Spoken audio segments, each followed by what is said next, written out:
My childhood friend Avery Johnson's uncle, Oscar Hunter, killed himself. Before he died, someone found hundreds of love letters in his drawer, all written to me. None ever sent. So when I got a second chance at life and my mom asked if I wanted to marry Avery, I straight up told her no. I was choosing his uncle Oscar instead.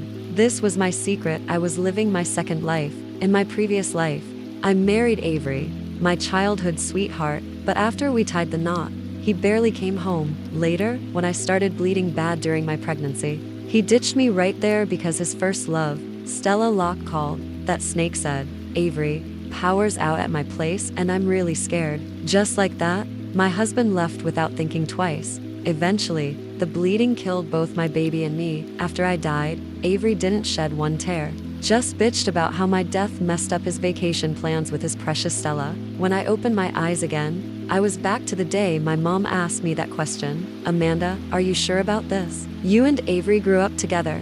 You really want to marry his uncle Oscar instead?"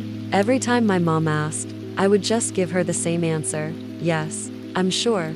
Well, if you want him, that's what matters. Your dad and I will get the ball rolling." Actually, my mom was more hyped than me. She ran straight to ask Oscar that same day, and after he said yes, she booked an outdoor venue right away, and as expected, Avery called, sounding quite pissed. "Amanda, you're doing way too much. First you manipulate our parents into this arranged marriage. Now you're sneaking around booking venues? Girl, have some self-respect. Are you really this thirsty to get hitched? This desperate act is exactly why I can't be with you." I bit my lip, took a breath, and explained, "Avery, I'm not marrying you this time.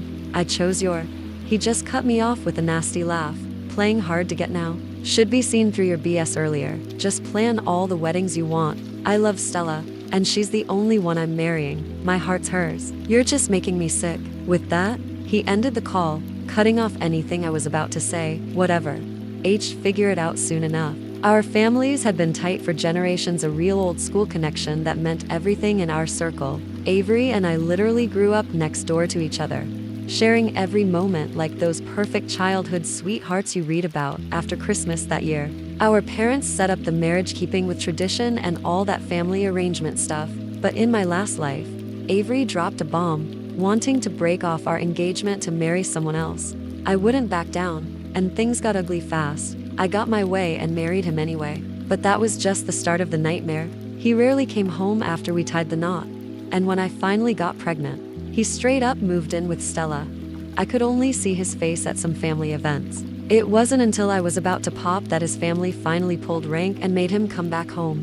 But that first night, he was back. We got into a crazy fight that had me bleeding bad. I was scared out of my mind, begging him to get me to a hospital. Then Stella called. And that was all it took. Avery was gone. Me and my unborn baby died right there in that hospital bed. My little one never even got to see daylight. After I died, Avery didn't even show up to my funeral, just took Stella on vacation like it was nothing. My parents couldn't handle the pain. They got sick from being so heartbroken and died not long after. Everything my family owned ended up in Avery's hands, while he and Stella lived their best life with all their kids and grandkids. Last time around, marrying Avery straight up destroyed everything, my family, my life. All of it gone this time? No way I'm letting that happen again. I gotta protect the people who actually care about me. After we locked in the venue, my mom kept pushing me to pick out a wedding dress. Oscar Hunter already copped our wedding rings overseas. Got some big name designer on it. And since he was handling business out there and couldn't come back yet, he sent me a black card to make up for it. Just a few days ago, I ordered the latest wedding dress from Christmas, a high-end designer brand. This morning, the shop called saying it just came in and invited me to try it on. But the second I walked into the bridal shop, I spotted Avery sitting in the waiting area. When he caught me, his face got all tight. "What are you doing here?" I kept it cool, trying on my wedding dress. Maybe I was looking too unbothered. He seemed shocked for a moment before hitting me with that smirk. "Amanda, what's good? Like the world ran out of men or something. You're really that desperate to marry me?" I looked at that face I used to know so well, feeling a bitter smile creep up. This wasn't the same Avery who would carry me through the rain when my stomach was killing me. Ever since Stella showed up, that protective, caring Avery was gone. Thank God I didn't have to deal with this jerk in this lifetime anymore. I shot him an ice-cold look, then said, "All calm, Avery. I already told you I'm not marrying you. But you're right about one thing, there's plenty of other guys out there. And I'm done chasing after you then? I walked straight to those wedding dresses without even looking back at him. But before I could get far, Avery grabbed my wrist hard, coming at me like crazy. Amanda, what are you trying to pull this time? I struggled to break free, but his grip was just as strong. I sighed helplessly. Avery, what's with all this? I said I won't marry you and I'm over you now. Isn't that what you want? He glared at me with a cold smile.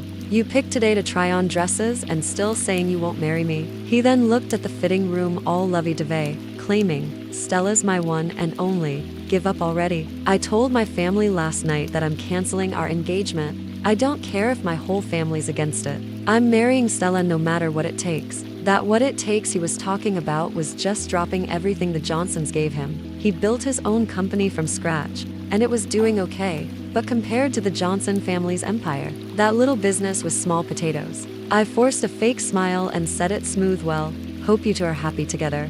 Don't stress about it. I'm about to get hitched to someone else anyway. So this engagement thing's already dead. I tried to get him to let go, but he just kept staring, holding my wrist. Amanda, what game are you playing now? Who else could you possibly marry besides me? My wrist was hurting so bad that I started tearing up. Just then, Stella walked out. She exclaimed in surprise, Avery, what are you doing? Avery dropped my hand quickly and ran to Stella, trying to grab hers. When she pulled back, he caught on fast and went all soft. All right, let me hit the restroom and clean up first. Just wait for me, babe. Then Avery rushed out, leaving the two of us there. Stella caught my eye and straight up looked at me like she won something. Well, she didn't even try to hide how she felt. That's when I noticed she was wearing the exact wedding dress I'd put a deposit on. The sales associate rushed out after her, panic in her voice. Ms. Locke, that dress is already reserved. We got more gorgeous new pieces that just landed this morning. Why not check those out? Stella went off on the girl, all attitude. My fiancé is the heir of the Johnson family, and he's tight with your boss. He said I can rock whatever I want, money ain't a thing. Plus, it's just reserved, not bought. Why can't I try it on? Then she smirked at me, right? Amanda, even a marriage can be called off, let alone a little dress reservation. The sales associate finally spotted me and almost started crying. Ms. Brown, I'm so sorry. This dress just dropped this morning, and before I could lock it up, Ms. Locke was already trying it on. I wasn't trying to make the girl sweat. Plus, that dress had already touched somebody else's body. So I was over it. I shot her a chill smile. It's fine. If Ms. Locke wants it so bad, she can have it.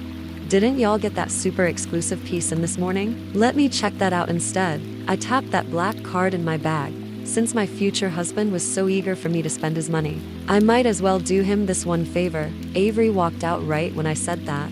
He rolled his eyes hard. Amanda, can you stop embarrassing yourself? I told you I'm marrying Stella, not you. Why are you still doing this? And you even know how much that piece costs. 10 million. How could you possibly afford it? I smiled, pulled out that black card and passed it to the associate.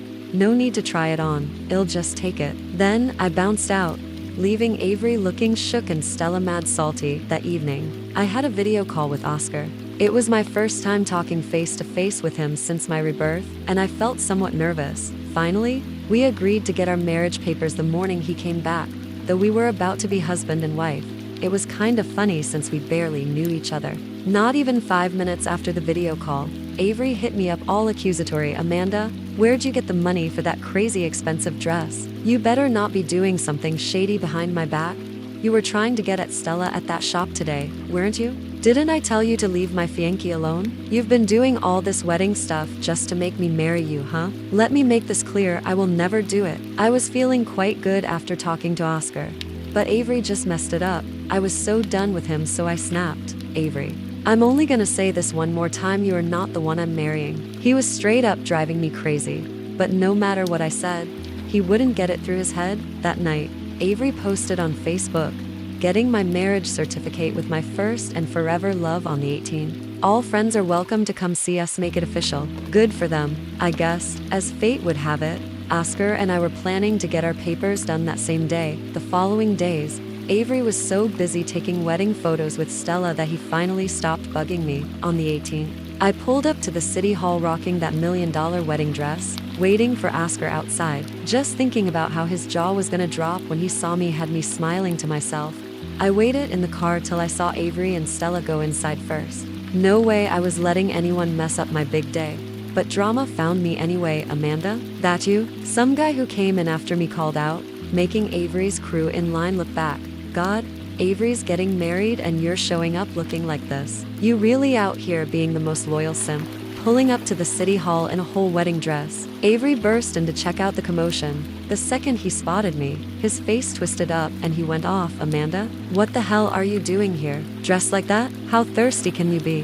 Think this little stunt's gonna make me put a ring on it? Save yourself the trouble. I won't marry you. Stella's the one. He pulled Stella tight against him, giving me a smug look. I was dead silent but kinda laughing inside.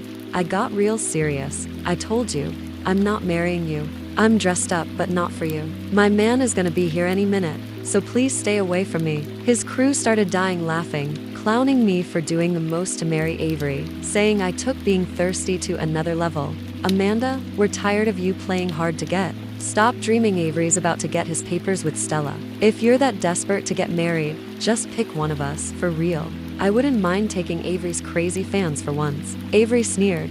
Come on, you guys are really interested in such a boring, annoying woman. Forget it. Whoever can get her, she's yours. I wouldn't take her even if she were begging. His trash talk pushed me over the edge. I swung to slap him, but he caught my wrist mid-air. I shot daggers at him and growled, "Get it through your thick skull, Avery. I told you, I'm not here to marry you. And I never wanted to marry your sorry ass in the first place." Instead of getting mad, he let out a nasty laugh. Yeah, right, Amanda, who are you trying to fool? You've been stalking me since we were in kindergarten, been all up on me for years, even tried to force me to wife you. Now you're acting like you're over me? Impressive. So, where's this guy you're all dressed up for? Funny how he's keeping you waiting.